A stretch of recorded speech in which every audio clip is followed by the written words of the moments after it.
Have you ever had the quiet sense that something is off in your relationship? A knot in the stomach you can't name, a voice that says, "That wasn't right." But when you try to explain it, you find yourself apologizing for feeling the way you do. Maybe the person you love is warm and magnetic one moment and miles away the next. Maybe they build you up on Monday, and on Thursday they do something so small it shreds your confidence for hours. If this sounds familiar, you're not alone, and you're not imagining things. People who fall into relationships with narcissistic partners rarely enter them through dramatic red flags. They slip in through kindness, charisma, and what feels like destiny. Narcissists are often masters of subtlety. Their most effective tools aren't loud or obvious. They're quiet, strategic, and designed to change the way you see yourself slowly, invisibly, until you barely recognize the person in the mirror. Today, we're going to look at 7 subtle signs you might be dating a narcissist, signs that don't scream abuse at first, but chip away at your sense of self. For each sign, I'll give you real-life examples, the psychology behind why it works, what it feels like, exact things you can say in the moment, and small practices to reclaim your power. This is not about shaming anyone. It's about recognizing patterns so you can protect your mind and your heart. Let's begin. Number 1. They give you micro-invalidations, the tiny cuts that add up. What it looks like. Micro-invalidations are small, often a phrase, a look, a tone that communicates your feelings are not true, not important, or wrong. For example, you say, "That comment hurt me." They respond, "You're being dramatic." You set a boundary, they roll their eyes. You share good news, and they shrug or change the topic. You show vulnerability, and they minimize it. It's not that deep. Each of these moments feels tiny. Alone they sting and pass. Together, they create a pattern. Your inner world becomes smaller. You start editing yourself preemptively. You apologize for bringing up your needs. You stop expecting to be taken seriously. Imagine Sarah. When Sarah tells her partner she had a bad day at work and needed to vent, he says, "You always blow things out of proportion." After several of these exchanges, Sarah finds herself pausing before she speaks. She smiles more. She downplays.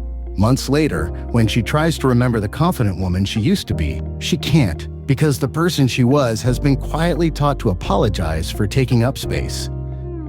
Why narcissists do this? Micro-invalidations keep control invisible. They don't look like abuse at first. Instead, they make you the problem for having feelings. This is powerful because it shifts the emotional labor onto you. You must constantly check, edit, and regulate yourself. You become easier to manage. How to respond: verbatim lines. Calm, firm. "My feelings are valid to me. If you can't talk about this respectfully, we won't continue this conversation." Boundary: "I asked for your attention. If you can't give me that, I'll come back when this is a good time." Practice exercise. Start a small habit. After any conversation where you were dismissed, write one sentence in a private journal. "My feeling was X. I was heard/not heard." Over time, this rebuilds your internal record and counters their attempts to rewrite your experience. Number 2. They love bomb with precision, reward, and withdraw like clockwork. What it looks like. Love bombing is often pictured as excessive affection. Narcissists do that, but the key difference is timing and goal. They douse you with compliments, gifts, and attention precisely when you're moving away, pulling back, or feeling vulnerable. The sweetness feels intoxicating. It resets the emotional thermostat. Then, once you are attached again, it dries up. The pattern repeats. Omar noticed that every time he tried to take space, his partner transformed overnight. Flowers, long messages, promises to change. It felt like being won back. But the changes had a schedule. Only after Omar began to detach. When he tested the pattern, took a day to himself, without responding immediately, the screenshots of affection came like clockwork. The love wasn't unconditional. It was a behavioral reward engineered to keep him entangled. Why narcissists do this? This tactic works because of how our brains are wired. Emotional highs release dopamine. Unpredictability amplifies reward value. A narcissist becomes a source of highs and withdrawal.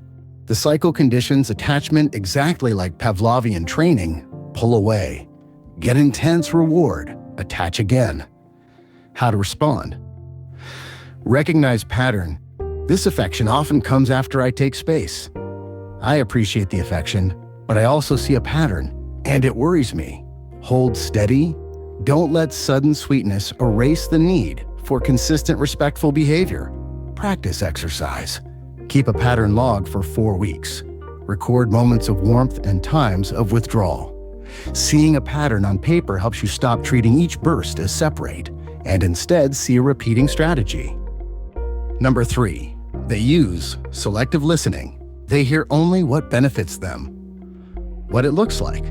Selective listening is when your words get filtered into whatever meaning supports the narcissist's narrative. You say, "I'm hurt," and they hear, "You're attacking me." You ask for reassurance, and they hear you're needy. They twist neutral statements into criticism and rewrite your intent. Story, the conversation, that became a mirror. Lena told her partner she needed emotional support after a panic attack. He froze, defensive. "You always find a way to make this about you." Lena walked away shocked, blaming herself. Later, she replayed the words and realized he had reframed her request into an accusation to protect his ego. Why narcissists do this? Narcissists have fragile self-concepts. Anything that could be perceived as criticism gets reframed as an attack because admitting any fault challenges their constructed identity. By twisting your words, they avoid accountability and keep the conversation on their terms. How to respond verbatim lines. Clarify calmly, "That's not what I said. If you're willing to hear me clearly, we can talk. If not, we'll pause this conversation." Refuse the twist. "I won't debate the wording of my feelings."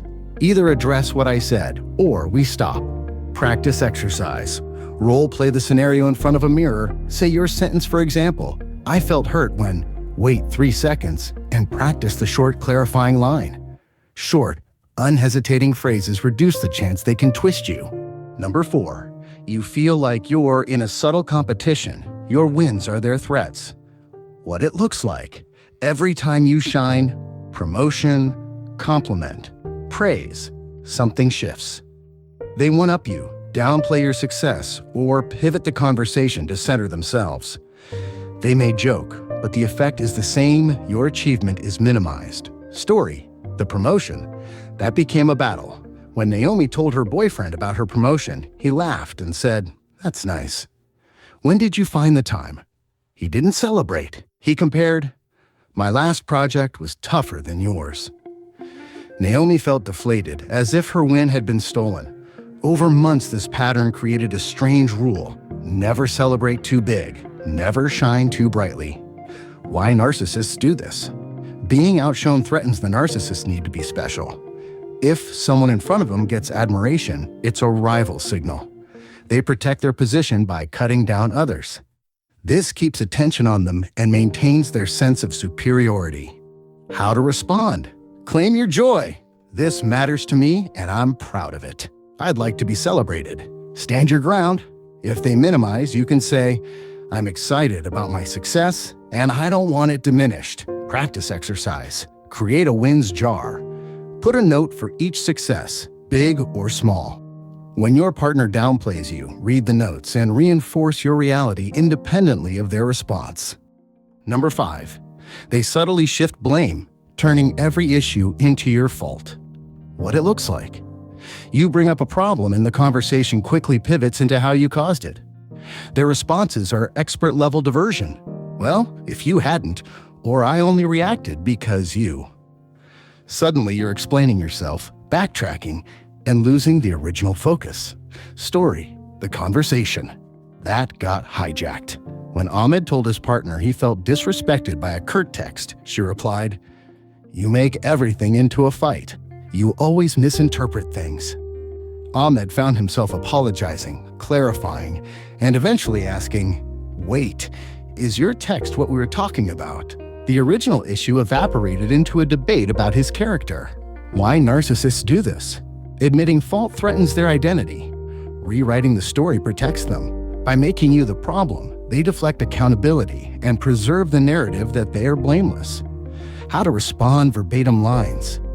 Bring focus back. We're talking about your action. I'm not discussing anything else until we address that. Hold boundaries. If they shift, say, I hear your feelings, but that doesn't change the behavior I described. Practice exercise. Name the redirection when it happens. Quietly in your head or out loud, say, that's going off topic. This simple naming pulls the conversation back to the central issue. Number 6, you don't feel like yourself anymore. The quiet theft of identity. What it looks like. This is the slowest and most dangerous sign. You feel smaller. The things that used to bring you joy feel muted. You apologize more. You doubt yourself. You hide needs. You walk on eggshells as if your preferences are inconveniences. This is identity erosion. The person you were gets rewritten to match the demands of the relationship. Story, the vanishing self. Maya loved painting and singing before her relationship. Gradually, she stopped going to art classes because he suggested they were a waste of time. She stopped making weekend plans because his schedule mattered more. After 2 years, she could not remember when she last felt excited about anything. The absence wasn't dramatic. It was a leak, a daily surrender of choice, energy, and voice. Why narcissists do this? Control over identity is the ultimate control. If you stop being a distinct person with needs and boundaries, you become easier to predict and manage. The narcissist benefits from a partner who conforms to their preferences and doesn't challenge them. How to rebuild practical roadmap. Set micro boundaries. 3 things you won't compromise, for example. Weekly friend time, an hour of solo creative time.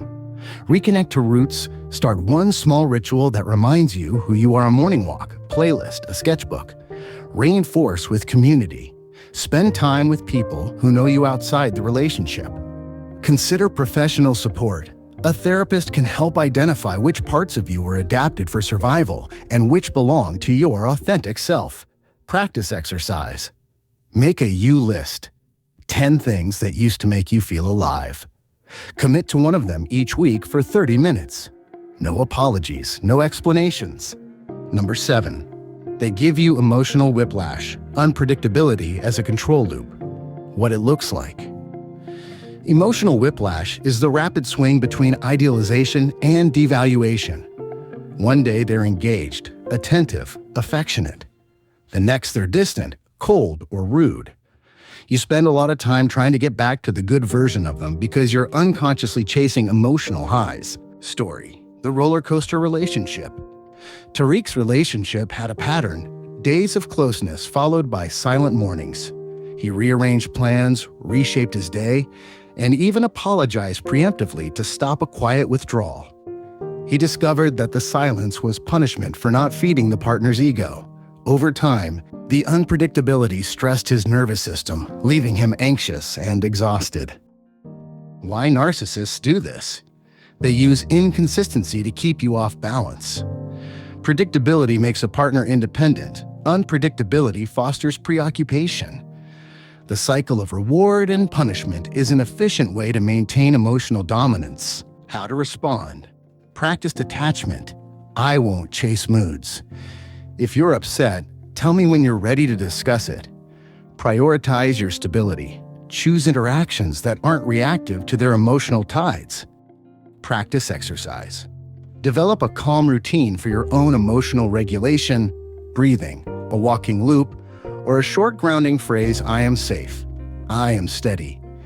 Use it when their moods swing to keep your baseline stable. What to do next? A real plan, not platitudes. If you recognized 1 or 2 signs, begin with communication and healthy boundaries. If you recognized 4 or more, be cautious.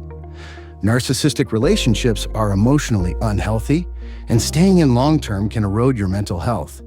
Here's a clear, step-by-step plan. Document patterns, not isolated moments. Keep a private journal where you log dates, behaviors, and your responses. Patterns are harder to deny and are invaluable when talking to trusted friends, family, or a professional. Stop explaining yourself in circles. Narcissists will often bait apologies or endless justifications. Use short, firm statements. Your language of power: concise, calm, decisive. Example: I will not continue this conversation while you use that tone. Protect your emotional energy.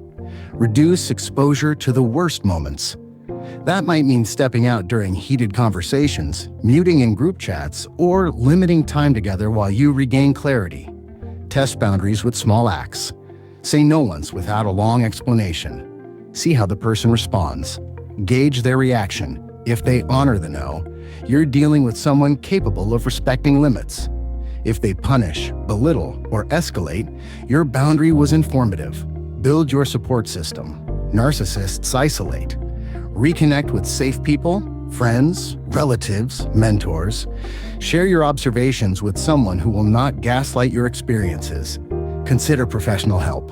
A therapist can help you unpack patterns, rebuild self-esteem, and design exit strategies if separation is the healthiest choice. If there's emotional or physical danger, prioritize safety. If you feel threatened, create a safety plan and involve professionals or local resources immediately. Your safety is paramount. Decide on non-revengeful separation if needed. Walking away is not cowardice or failure. It's often the bravest, most self-loving act. Plan it carefully: financial logistics, housing, and support. Final words: healing is a process, not a switch. If today's video resonated, if something inside you recognized these patterns, please take a deep breath. You are not too sensitive. You are not overreacting. These are not your failures. They are survival adaptations. Change begins with awareness. It continues with small, daily acts of clarity. When you start setting boundaries, even tiny ones, you retrain your nervous system to expect respect. When you reclaim a hobby or a friend, you remind yourself that you exist outside the relationship's demands. When you document the pattern, you give yourself truth you can hold on to. Remember, your healing begins the moment you choose yourself. You deserve consistency, respect, and love that feels safe. Start small. Stay steady. Come home to yourself again. Quick reference: a few go to one-liners to use in the moment. My feelings are valid to me. That's not what I said. Let's pause.